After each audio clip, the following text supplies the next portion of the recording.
வாரிசு அமைச்சர் உதயநிதி மீது தேர்தல் ஆணையத்தில் புகார் அளித்த பின்னர் அதிமுக வழக்கறிஞர் பிரிவு மாநில செயலாளர் இன்பதுரை செய்தியாளர்களை சந்தித்து வருகிறார். அந்த காட்சிகளை பார்க்கலாம். நான் கடந்த வாரத்தில் கூட ஓரிரு தினங்களுக்கு முன்பாக ஒன்று சொன்னேன்.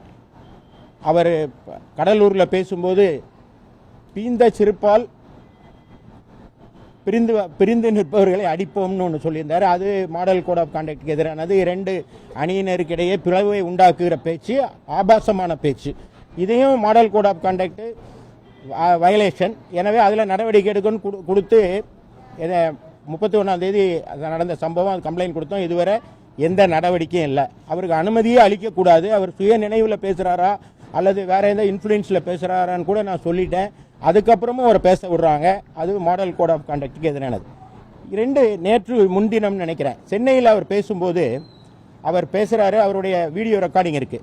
நீங்கள் வலைதளங்களில் உங்களுடைய மீடியாக்கள்லாம் வந்ததான். அவர் என்ன சொல்கிறாருன்னா, மக்கள் சூழ்ந்து நிற்கிற பெண்கள் நிறைந்த ஒரு பகுதியில் நின்று அவர் பேசுகிறாரு. உங்களுடைய மைண்ட் வாய்ஸ் எனக்கு கேட்குது.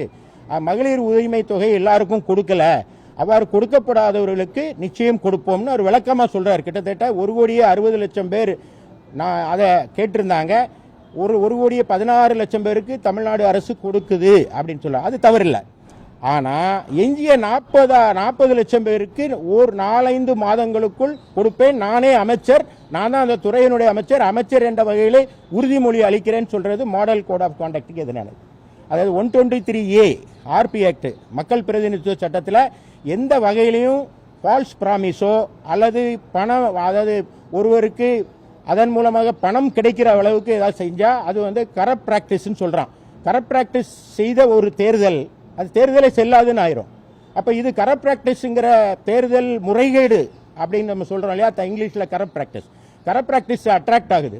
அப்படி இருக்கும்போது ஒரு மாநிலத்தினுடைய முதலமைச்சர், ஏற்கனவே மாடல் கோட் ஆஃப் கான்டக்ட் இருக்குது, அதில் 10வது சாப்டரில் 6வது பிரிவு ஏ, அது என்ன சொல்லுது? எனி ஃபார்ம் ஆஃப் ப்ராமிஸ், அதாவது எந்த உறுதிமொழியும் ஒரு அமைச்சராக இருக்கிறவர் கொடுக்கக்கூடாது. பார்ட்டி இன் பவர்னு ஒரு பிரிவு வருது. அதாவது அரசாங்கம் நடத்துகிற, அதாவது அரியணையில் இருக்கும் ஒரு அரசு அல்லது ஆட்சியில் இருக்கும் கட்சி, அந்த கட்சி எந்த ப்ராமிஸையும் கொடுக்கக்கூடாது. அப்போ அவ்வாறு பேசுவதன் மூலமாக ஒரு ஃபால்ஸ் ப்ராமிஸை கொடுக்குறாரு. அது கிட்டத்தட்ட லஞ்சம் கொடுப்பதற்கு சமானம் தான். பணம் கொடுக்குறாங்க எலெக்ஷனோட, நான் 4-5 மாசத்துல உங்க 40 லட்சம் பேருக்கும் நான் கொடுத்துருவேன் அப்படின்னு சொல்றது எந்த விதத்தில் கரெக்டா இருக்கும்? எனவே எலெக்ஷன் கமிஷன்ல சொன்னோம்.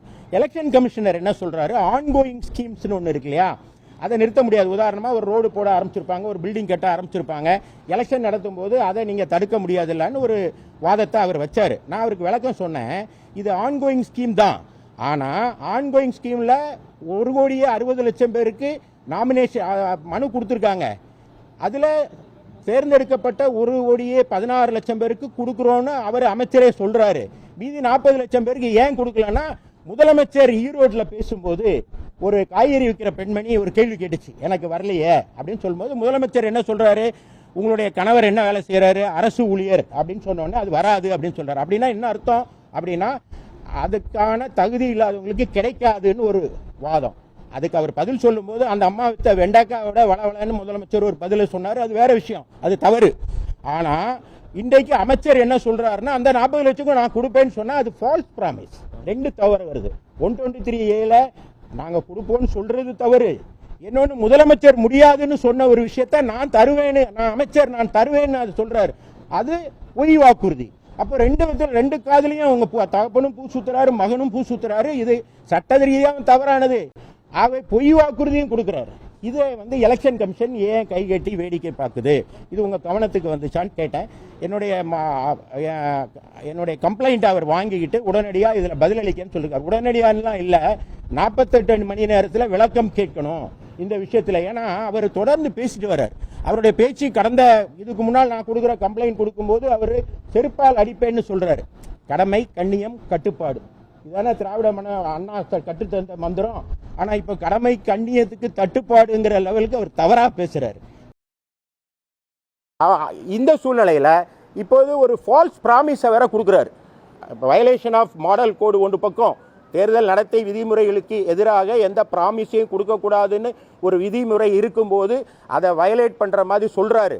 இன்னொன்று, அவருடைய தந்தையார் முதலமைச்சர் தகுதி உள்ளவருக்கு தான் கொடுக்க முடியும், உனக்கு கொடுக்க முடியாதுன்னு சொல்லிட்டார். அப்படின்னா என்ன அர்த்தம்னா, அந்த 40 லட்சம் பேருக்கு தர முடியாதுன்னு முதலமைச்சர் சொன்ன பிறகு அதை நான் தந்துடுவேன்னு இவர் சொல்கிறது ஃபால்ஸ் ப்ராமிஸ். அப்போ 2 விதத்தில் இந்த கேஸு அட்ராக்ட் ஆகிறதுனால அவர் மீது விளக்கம் கேட்கணும்னு கொடுத்துருக்கோம். நாங்கள் தொடர்ந்து கொடுத்துக்கிட்டே தான் இருக்கோம். அவர் எலெக்ஷன் கமிஷனரை நான் பார்க்கும்போது அவர் பால்வடியும் முகத்தோட நடவடிக்கை எடுத்துடுறேன்னு சொல்கிறாரு. ஆனால் இதுவரை எந்த நடவடிக்கை எடுக்கலை. நீங்கள் இந்த எலெக்ஷன் ஆரம்பித்ததுலேருந்து ஒரே ஒரு நடவடிக்கை எடுத்திருக்காங்க. ஆராசா அவரை ரைடு பண்ண அந்த அதிகாரி முறையாக பண்ணலை அப்படிங்கிற ஒரு நிகழ்வின் மேலே மட்டும் ஒரு எலெக்ஷன் ஆஃபீஸர் மேலே நடவடிக்கை எடுத்திருக்காங்க. வேறு எந்த நடவடிக்கையுமே எடுக்கலை. இப்போ இந்த அமைச்சருக்கு எப்படி பெர்மிஷன் கொடுக்குறீங்க? பேசுகிறதுக்கு மீட்டிங்க்கு டே டு டே பெர்மிஷன் தரணும். எப்படி கொடுப்பீங்க? அப்போ சமுதாயத்தில் இரு பிரிவினருக்கிடையே பிளவு ஏற்படுத்துகிற மாதிரி தவறான வார்த்தைகளை பயன்படுத்துகிற அன்எத்திக்கல் அன்பார்லிமெண்ட் வார்த்தையை பயன்படுத்துகிறவரை பேச விட்றீங்க. தவறாக ஃபால்ஸ் ப்ராமிஸ் கொடுக்குற அமைச்சரை பேச விட்றீங்கன்னா எப்படி அது நேர்மையான தேர்தலாக இருக்க முடியும்? இது ஒன்று.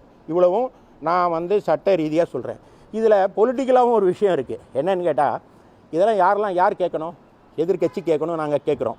ஆனால் திரு அண்ணாமலையோ அல்லது பாஜகவினரோ இது சுற்றி வாயை திறக்கல. கவனிச்சிங்களா? யாருமே இன்னும் பேசவே இல்லை. அது ஏன் என்ற மர்மத்தையும் நீங்கள் பத்திரிகையாளர்கள் சம்பந்தப்பட்ட தலைவர்கள்ட்ட கேட்டு தெளிவுபடுத்தி மக்களுக்கு சொல்லணும்னு கேட்டுக்கிறேன்.